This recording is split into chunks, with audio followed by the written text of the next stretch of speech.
but our speaker today has been a professional entertainer for the past 30 years.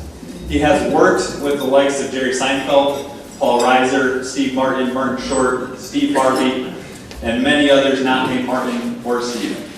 For 5 seasons, Gavin was seen on the Speed Channel as the track announcer for the hit television show Pinks. For nearly 2 decades, Gavin has been providing humor workshops for companies. His client list includes 3M, IBM, Facebook, the Principal Financial Group, Mayo Clinic, and the United States Probation Office. That was part of my work release program, actually.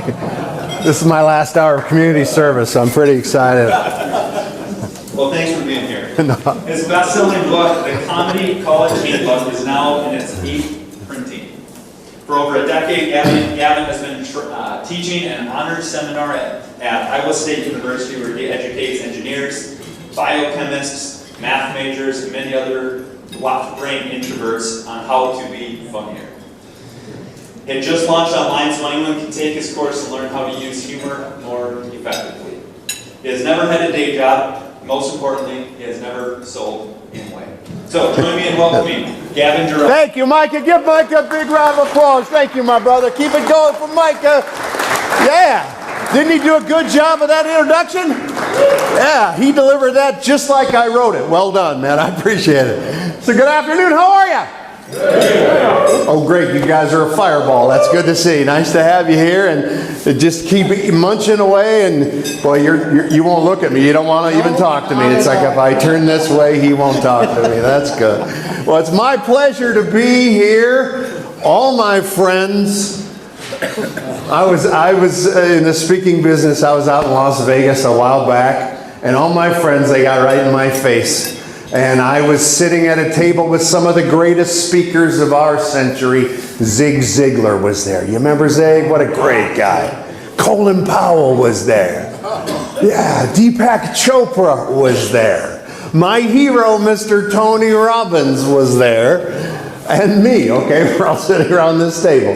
Right in the middle of this conversation, though, my hero, my idol, Tony Robbins, he just stops. And he looks right at me. And he says, yeah, Gavin, you're good. You are really, really funny, but you will never in your lifetime speak at River Prairie Center in Altoona, Wisconsin. So this is pretty much a dream come true for me. I want you to know that right now. Thank you very much. My career's on a rocket ship to stardom. If I do well here today, they'll let me play cadet. So I got my fingers crossed. Take your time with these jokes. I appreciate that. Are you from Cadet? Are you? Good. I'll talk slower for you then. That's good. I'm just serious. Oh, no, please. I love my job. I travel all over the country. I get to see a lot of exotic places. I was just down in Kansas City, Missouri. Yeah, woo, yeah, real exotic, right? See, I say Missouri. My wife says Missouri. We had a big fight about it last week in Mississippi. But I'm down there and I said, once and for all, I'm going to solve this problem. I asked the gal behind the counter, I said, how do you pronounce the name of this place? She looks at me straight in the eye and she says, Burger King. Ask a dumb question, you get a dumb answer. Oh, you guys are a fun group, man. It's nice to be back. Because this is my original stomping grounds. I originally grew up in Wisconsin. Thank you very much. Yeah. See, that's not quite true. I grew up in Dubuque, Iowa, when the drinking age was 19 in Iowa and 18 in Wisconsin. So I can pretty much say I grew up in Wisconsin, let's be honest. And on the way home, I'll get to drive down to Madison and on Highway 20, and I'll get to see all the places I was arrested as a teenager. That was fun. Let's see, there was drunken disorderly in Dodgeville, public urination in Platteville, and I can tell you what they got me for in Dickeyville. But Grant County cops and I go way back, so it's nice to be here. You're a fun crowd. You guys like practical jokes you can play on, folks? You like practical jokes? Here's one of my favorite practical jokes of all time. Go to any major international airport. The Chippewa Regional Valley Airport is good. Some of you don't get out much. Okay, that's good. Get in line for the metal detector in front of someone you know has never flown before, right? And just as you walk through that metal detector, go, turn it off! And they'll pick up their bags, they'll go Greyhound. It's a fun thing to watch, man. Oh, great, some of you guys are going to try that next time you fly. That's awesome. It's nice to be here, leading with power. Guys, in my opinion, we are in danger of losing our sense of humor as a nation. We are in danger of losing our sense of humor as a kingdom, amen? Because let's be honest, stress meters are rising and fun meters are falling, aren't they? And we need to find a way to add some more laughs to our lives. We need to find a way to add some more laughs to our work days if we're going to be happier and healthier and more productive. Before I get really rolling here, I want to share a personal piece of... That's a beautiful sound. Thank you. He doesn't have a ringer, he has harps. I love that. You have harps. If we're not too much noise. Is that my wife? Tell her I'll be done in about an hour. Okay, that's cool.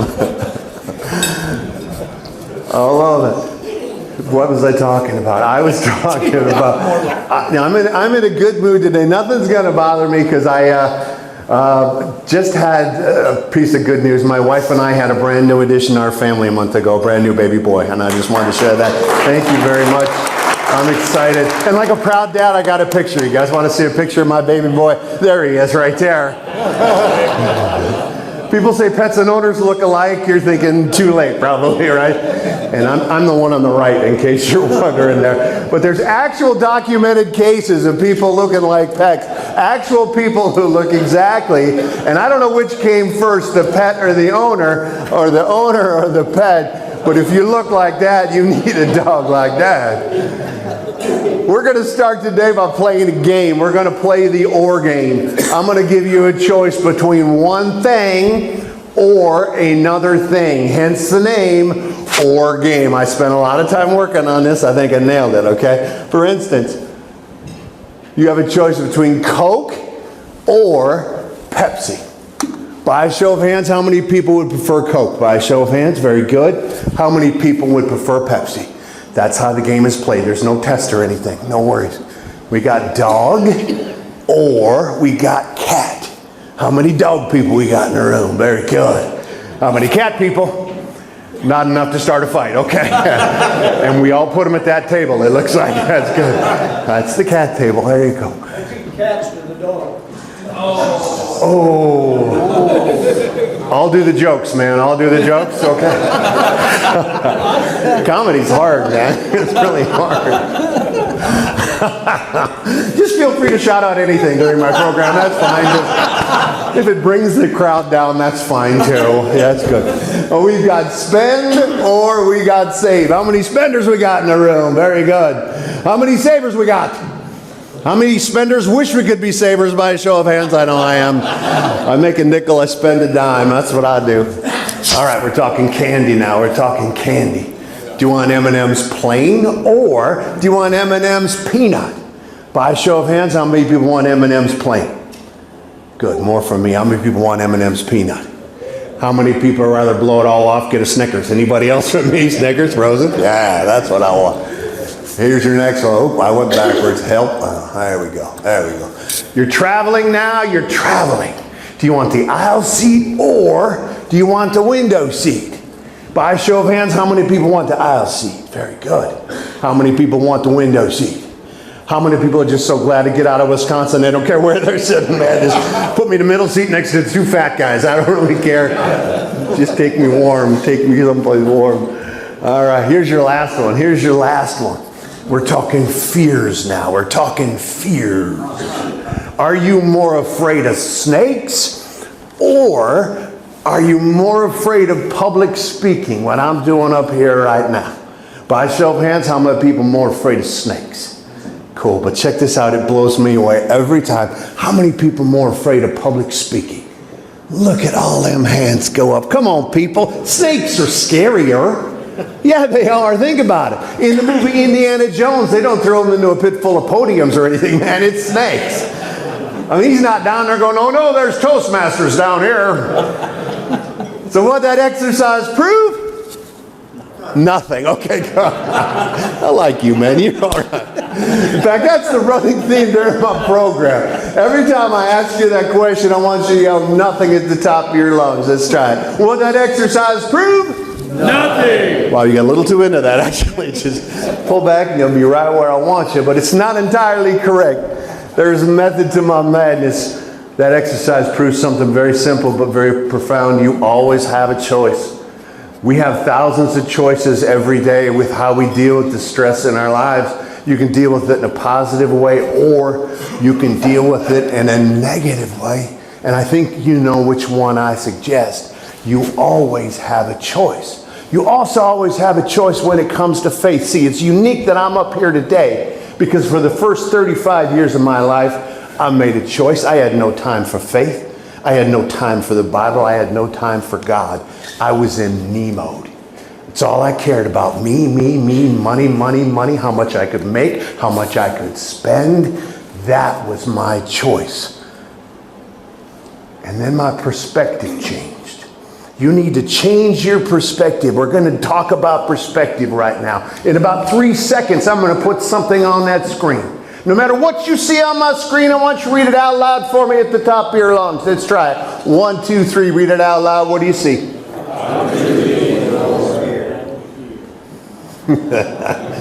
Sucked you guys right into that one, didn't I? Well, by a show of hands, and there was almost all of you. How many people first read that as opportunity is nowhere by a show of hands? What a pessimistic bunch of people we have here.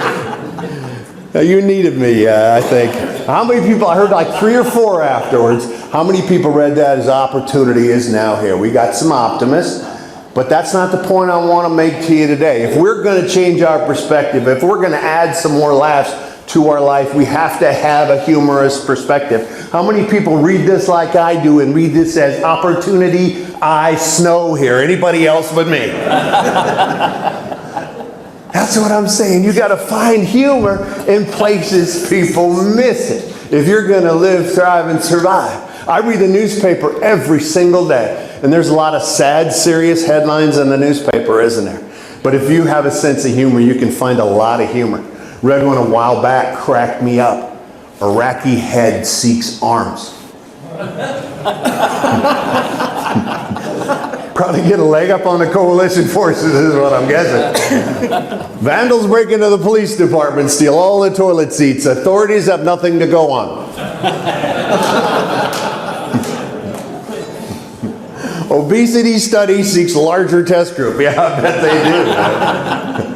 And my personal favorite, my hometown newspaper, Des Moines Register, had this headline, "Nude dancers appeal to Congress." Yeah, I just bet they do, man.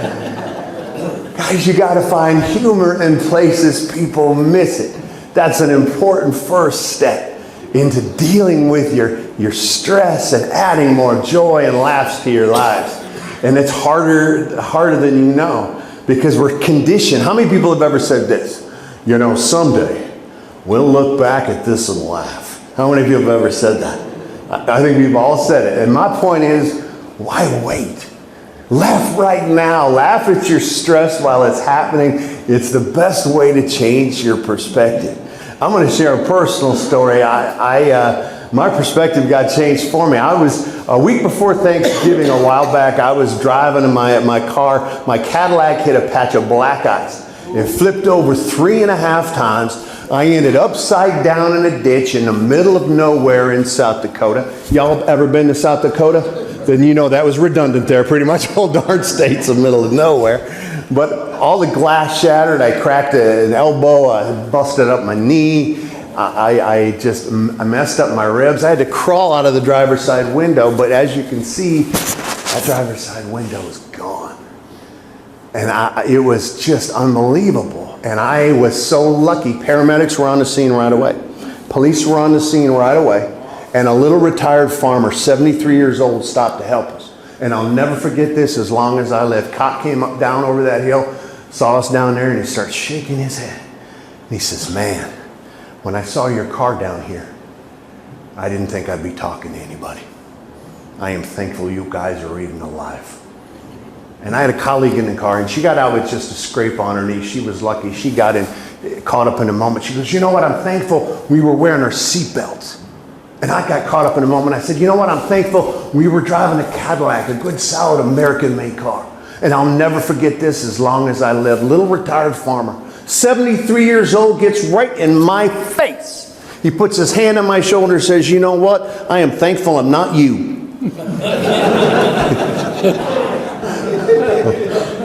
And of course, we busted up laughing, man. We laughed for 10 minutes and an amazing thing happened. A balance of power totally shifted. And that situation no longer had power over me. I had power over it. Changed my perspective, and all it took was a simple laugh to get that done. But there was something else going on that day. You see that? You see that driver's side? Guys, I don't even know how I got out of that car. If you replay that accident 99 times out of 100, the guy driving the Cadillac, he doesn't make it. Not without some sort of divine intervention. I don't remember getting out of that car. Honestly, I felt the hand of God lift me up out of that car because I don't remember climbing out of that car. And my perspective changed. And they say the Lord works in mysterious ways. No, he doesn't. Sometimes he smacks you upside the head to get your attention. And I left me mode. I was in me mode. And I had a burning bush moment. And I realized if you can laugh at it, you can live with it. I went from me mode into he mode. Just like I spent a lot of time on that PowerPoint, and that's all I got was, let me try that again. I went from me mode into he mode. Isn't that cool? Thank you very much. I feel like I just hit my dismount, man. But that's what I'm saying to you today. You got to let the Lord be your light switch, man. And once you make that switch and change your perspective from me mode into he mode, guess what happens? The joy comes back. There is joy. I'm going to keep doing that. Okay, I can't get out of the loop now. Okay, there we go. Okay, perfect. That's my signature Bible verse, Nehemiah 8:10. That's what I'm going to talk to you about. The joy of the Lord is your strength. If you make that perspective switch from me mode to he mode, the joy comes back. And we are in danger of losing our joy. And we've got to fight every day to get our joy back. And it's not our fault, man. We got hit with that pandemic thing, man. And so we have to find ways to laugh at that, to put that in perspective. Now, that was Thanksgiving for me in the pandemic, man. I just put the pumpkin pie right on the Cool Whip. That was stress, man. You gotta laugh. 2020 is gonna be my year. Yeah, that didn't happen. Everybody just cringed a little bit there, didn't they? I like this. When it's been only 48 hours and you've eaten your entire coronavirus stockpile. That was me. Did anybody else get hungry a second later? If 2020 was a slide, that's, gotta laugh at it and get perspective. No longer 5 o'clock somewhere, it's 2020 everywhere. Drink when you want, man. Tonight's special, nothing. Nothing is special. You are not special. Somebody better check in on the kitchen staff. They're about to lose it, man. I like this one. Look, people are getting desperate for toilet paper. You're white and soft. Stay vigilant. That's all I'm saying. That was for the cat lover right there. I'm sure you like that. I don't like that. Skinny people are easier to kidnap. Stay safe, eat cake. That's my motto. Not our fault. We lost our joy. We got hit in the mouth with this pandemic. We got to get it back. Let the joy of the Lord be your strength. It's about improving your sense of humor. Now, everybody has a sense of humor. But the second I say that, I got people shaking their heads going, no way, dude. I know somebody in my life with no sense of humor. Raise your hand if you know that person in your life. And if you didn't have your hand up, maybe you are that person in your life. But I help people in my college class. I help people with the 2 L's. To improve your sense of humor, you have to be able to look for the laughs in your life. I guarantee you, truth is funnier than fiction. You start looking, you're going to find. I look for funny signs as I travel the United States. Funny stuff like this. If our food, drinks, and service aren't up to your standards, then please lower your standards. Mel's Lone Star Lane's family owned. Shut up. No, you shut up. I scream, you scream, the police come, it's awkward. Happy Dan's warning, drug use may cause memory loss or even memory loss. No trespassing, violators will be shot, survivors will be shot again. And my favorite sign, unattended children will be given an espresso and a free puppy. Strikes fear in the heart of every parent. You gotta look for the laughs in your life. They're everywhere you go. I was just in Vegas. I did my program. I realized they have no towels in Las Vegas. Did you guys know that? Nowadays, all they have in Vegas are those annoying hand blow dryer things. I hate those machines, right? So I go over to try to use one of these machines and I realize they actually have instructions on these machines. I'm going, what moron needs instructions on these? Wait a minute, I'm the moron that these are intended for. But I read the instructions and they crack me up. Instruction number 1, depress button. How do you do that? You'll never be a switch. You'll never be a switch. You'll never be a switch. They didn't get that in lacrosse either. Okay, no big deal. Instruction number 2, wave hands briskly under warm air. I was worried that my waving wasn't brisk enough. And then somebody took a pen and scratched in instruction number 3, wipe hands on pants. It was an amazing thing to see. And my slides are going haywire. That's all right. There we go.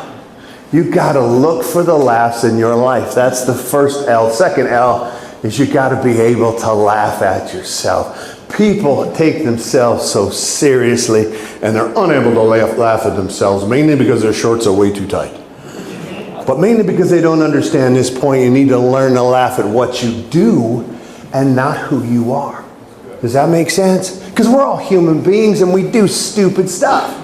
Laughing at yourself just means laughing at your humanness. I do more stupid stuff than most 3 people combined, man. My favorite stupid stuff story on me, my wife is always running late. And she's always coming up to me and she says, honey, can you zip up my dress? Like a typical guy, I take that zipper and I go up, down, up, down, up, down, up, down. And I could do that for hours, up, down, up, down. But now she's even later than she was before and she's mad at me. Well, she comes home the other day and she sees my legs underneath the car doing some work. She says, okay, this is my chance to get him back. So she tiptoes up to them legs. She doesn't make a sound. She bends down to the zipper and goes up, down, up, down, up, down, up, down, up, down. Runs in the house, laughing her head off, only to see me sitting right there at the kitchen table.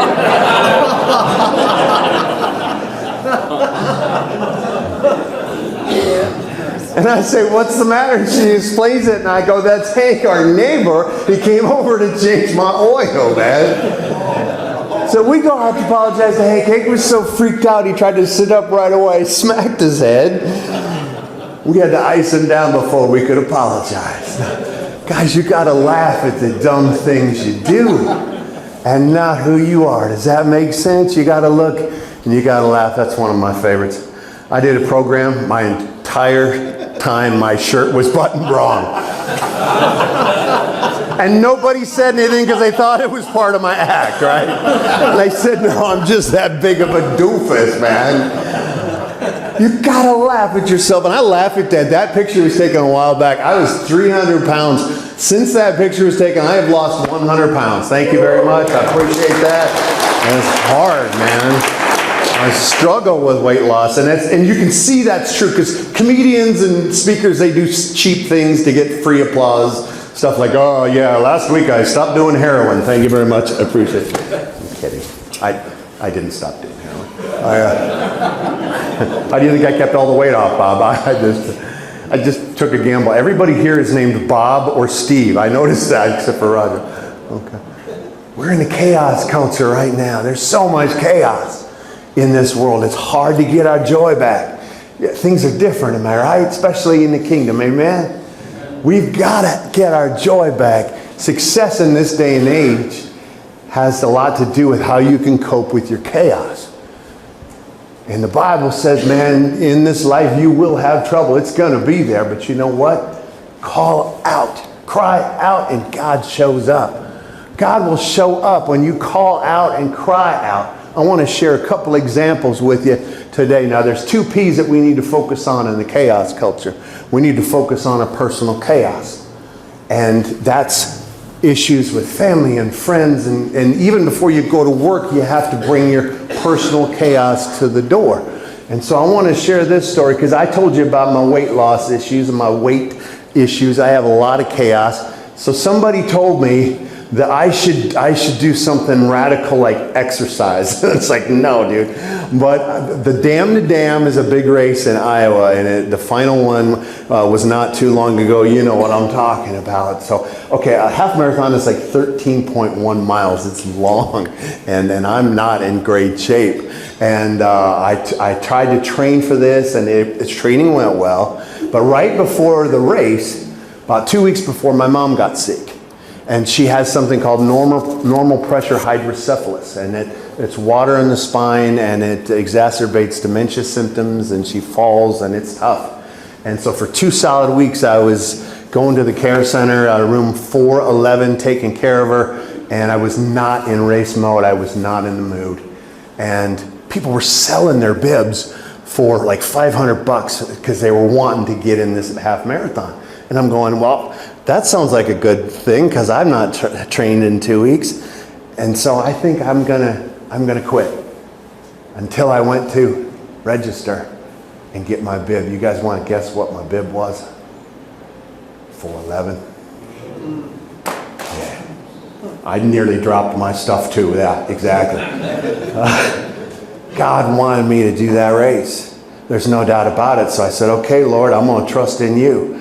In this life there will be trouble, but cry out and God shows up. God showed up that day. So I showed up on race day. I did my best. 9 miles and I'm cooking. I'm doing well. And then all of a sudden at the 10-mile mark you get this hill. Now I say hill. I look back at it afterwards and it was more like a little incline. But for me it might have well been Mount Everest. And even the people holding up the funny signs along the way couldn't get me out of my pain cycle. I was losing my mind. You've seen those people who help people like me and hold up funny race signs, stuff like worst parade ever, throw more candy. I like that. You're running better than the government. I like that. It was funny. That bad Tinder date's behind you. Run faster. Love your stamina. Call me. I like her. She was cool.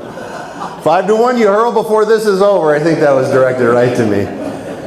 And my favorite, Kenyans are drinking the beer, run faster. They couldn't break me out of my pain cycle. I was really freaking out, man. And I didn't know how I was going to finish the race, man. I had nothing left in my tank. I was at rock bottom, and I cried out to the Lord. I said, Lord, I can't go even one step further. So I get out of the way because all these real runners are trying to run up this incline. It's not a hill, let's be honest, man. And I'm off to the side. Little personal story. Before every race that I've ever done, I always say this prayer at the starting line. I can do all things through Christ who gives me strength. I say that prayer every time I run. There are no atheists in foxholes. There are no atheists at the starting line of a half marathon if you're this fat. But I say that and I run. So I'm in the middle of my freak out. I cry out to the Lord. I don't know how I'm going to get home. I'm at rock bottom. I'm broken. And I'm off to the side and all these people are running by me, and all of a sudden I feel some guy bump into me. Now, you have to go out of your way to bump into me, okay? Because I'm far out of the path. And I snapped out of my pain cycle just long enough that I was going to snap at him and yell at him till I saw the shirt on the back. It had a Bible verse. The Bible verse was, I can do all things through Christ who gives me strength. Amen. You cry out and God shows up. So I said, okay, God, I'm going to give this to you. I don't know how I'm going to get home. Holy Spirit says, all you got to do is make it to the next water station. The water stations were being manned by servicemen. It was a military thing. I come from a long line of jarheads and service people. So I basically crawled to the water station, sat and had some water, talked to these guys. And then I ran again to the next water station and then to the next water station. And sure enough, I looked up and there's the finish line. God shows up. And sometimes when you've got the chaos, all you can do is just get to the next water station. But then sometimes God shows up to save you. And I'm going to share a personal story. Now, this is real personal. I am an alcoholic. You're supposed to say, hi, Gavin. Now I have to go to a meeting later. Okay, good. I'm an alcoholic. I got 28 years sober. Thank you very much. 28 years sober. From Wisconsin, that's a real big applause. That's good. But and my rock bottom moment, I wasn't even walking with the Lord, and I cried out, and the Lord came through. So I'm in Manhattan, Kansas. They closed my favorite comedy club. The owner says, hey, you're the last headliner to joke here. And it was a sad day. We stayed up all night, drinking 3 in the morning. Guy looks at me and he goes, you see anything you want behind that counter, take it with you. You don't say that to a guy like me, man. So I had him pour me a red Solo cup, 16 ounce of Johnny Walker Blue. Now, if you guys are, anybody Scotch drinkers in here, are you just, there you go. Johnny Walker Blue is like $200 a shot. And that was like 20 years ago. I don't even know what it is now. But Johnny Walker Blue, I had a red Solo cup. I'm going back to my hotel. There's an all-night McDonald's, 24-hour McDonald's. And I'm going, this is too perfect. So I order like 3 quarter pounders, 3 supersized fries, and 3 apple pies. And the lady says, well, you don't have that much food. You're going to have to pull over to the side. So I sit there, and I sit there, and I sit there. And finally she comes out and hands me this big bag of food and said, here you are, sir. Sorry about your weight. And I said, you're not so skinny yourself, huh?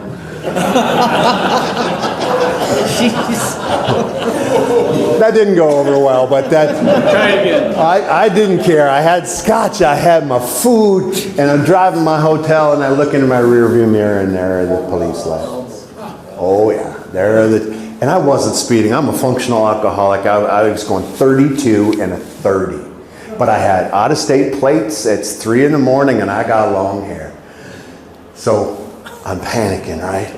So I'm not giving up this scotch. It's Johnny Walker Blue, man. You know what I'm talking. You feel me. I like you, man. So I'm thinking, what can I do? I'm going to slink behind the seat and just slam it. That was my first thing. It's like, no, dude, I'll die of alcohol poisoning. And then the other thing, I was like, well, maybe I'll just dump it out so I don't get open container. And yeah, like he's not going to smell bad. That's going to be gross. And so I did the thing that changed my life. I cried out. And for those of you who do a lot of drinking, you said this prayer. I said, dear Lord, if you get me out of this one, I promise I will never drink again. And all of a sudden my head cleared because I wasn't in my right mind. And I reached over to that bag of food and I unraveled the bag and took out a supersized fry. And oddly enough, it left a hole in my bag that fit perfectly a red Solo cup of Johnny Walker Blue. And I crumpled up that bag and I'm sitting there eating my French fries as the cop comes to the car. The only thing that's strong enough to mask a Scotch whiskey is the aroma of McDonald's fries. You smell them already right now, all right? So he comes to my window, writes me a ticket, sends me on my way. And I'm shaking. I'm literally shaking. And so I drive back to my hotel about 4 miles an hour, man. And I got to my hotel room and I got on my knees. I finished the scotch. I'm not an idiot, man. But that was the very last drink I ever took. God provided for me, and I am sober 28 years. Thank you, Jesus. Cry out. God shows up. He had no reason to. I wasn't even walking with the Lord at that point.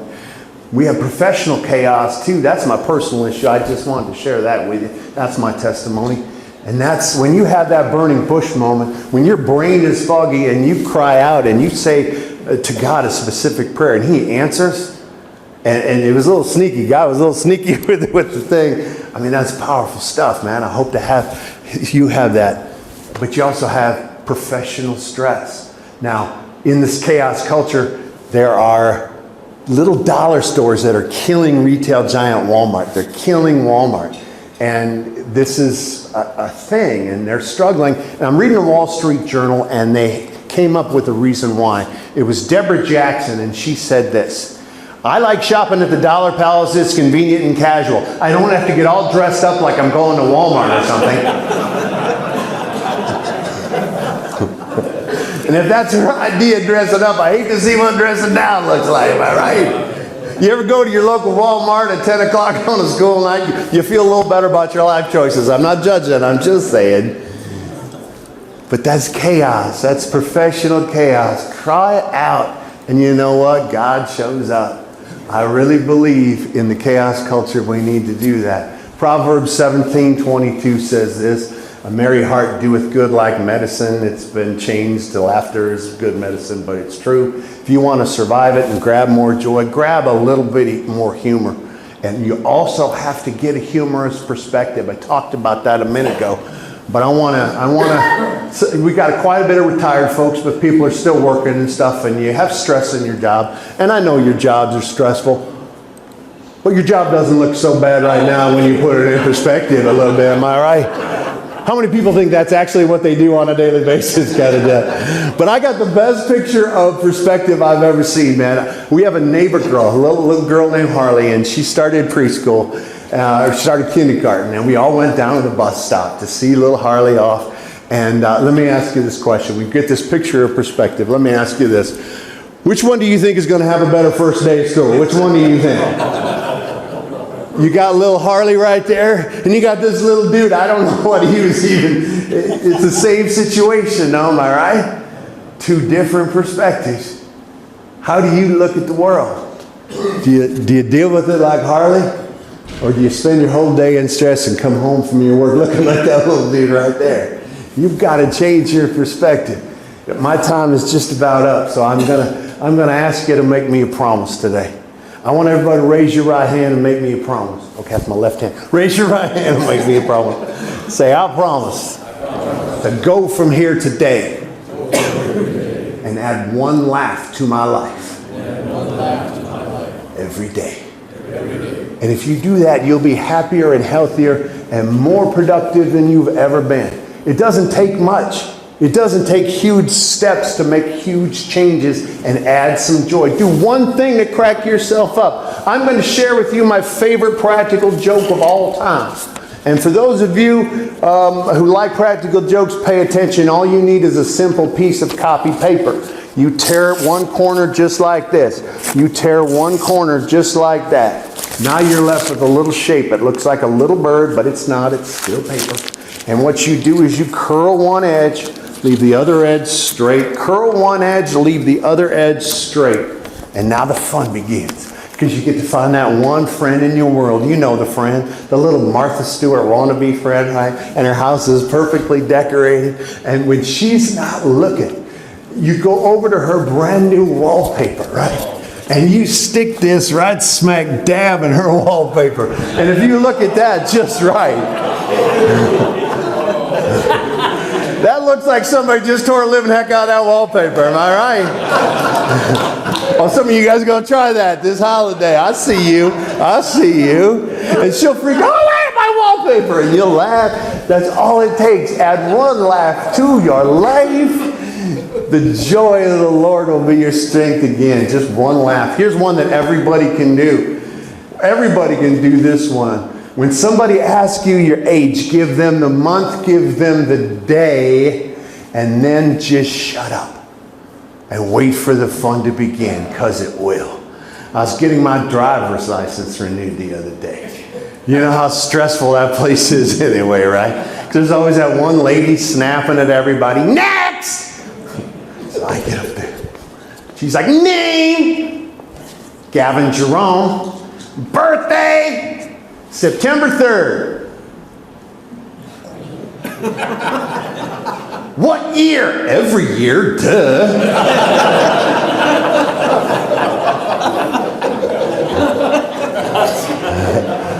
And that works every time. There's my email if I can be of service. I want to give you a free gift. I got a free ebook, Sense of Humor Solutions, gavinscomedycollege.com /LWP-Wisconsin. That's my gift to you. But you have given me more than I could even pay back. I am grateful for this time we had together. And if you forget everything I said to you today, which is a real possibility, I understand. I want you to remember those two key things. The joy of the Lord is your strength. We are in danger of losing our sense of humor in the kingdom. Add one laugh to your life every day. And when things get tough, and they will, cry out because God shows up. And it doesn't matter. Cry out when you're happy. Cry out when you are at rock bottom. Cry out just because. And watch God show up. I'm going to leave you with one last thing because I like to collect humorous bulletin board typos from churches. There's a lot of funny church bulletin board typos. That's what I collect. Stuff like this. The Lutheran men's group dinners at 6 p.m. Steak, mashed potatoes, green beans, bread, and dessert will be served for a nominal fee. Make sure you're getting the right line because that gets kind of weird. Attend this meeting, you'll hear an excellent speaker and heave a healthy lunch. I hope they weren't talking about me. The church will host an evening of fine dining, superb entertainment, and gracious hostility. I go to the church. Lisa, you go to that church. That was good. I like that, man. I hate it when the audience is funnier than I am, man. That's good. Next Sunday is the family hayride and bonfire at the Fowlers. Bring your own hot dogs and guns. Friends are welcome. I like this one. Potluck supper Sunday, 5 p.m. Prayer and medication to follow. I want to party with these guys. Please remember in prayer the many who are sick of our community. Say hell to someone who doesn't much care about you, and hopefully they'll respond. Yeah, they probably will. And my all-time personal favorite, this evening at 7 p.m. there's a hymn sing in the park across from the church. Bring a blanket and come prepared to sin. You guys have been awesome. My name is Gavin Jerome. God bless every one of you. Have a great rest of your day. Thank you, Micah. Thank you, my brother. I appreciate you, man.